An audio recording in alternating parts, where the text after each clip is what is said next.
Hi అందరికీ, నేను బాగున్నాను. మీరు ఎలా ఉన్నారు? మీరు కూడా బాగున్నారు కదా. ఈరోజు నేను మీ అందరికి ఒక హెల్త్ టిప్ చెప్పాలనుకుంటున్నాను. అదేంటంటే ఓమా అన్నమాట. వాము అంటారు, ఓమా అంటారు.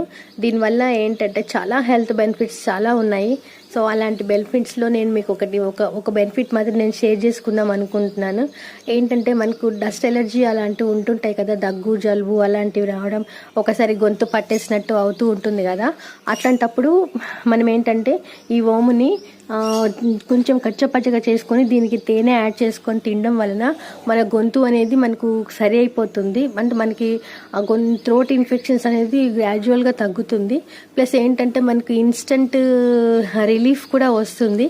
యాక్చువల్గా నాకు ఇలా డస్ట్ ఎలర్జీ వచ్చినప్పుడల్లా నేను దీన్ని కంపల్సరీగా తీసుకుంటాను. సో దానివల్ల నాకు చాలా బాగా అనిపించింది.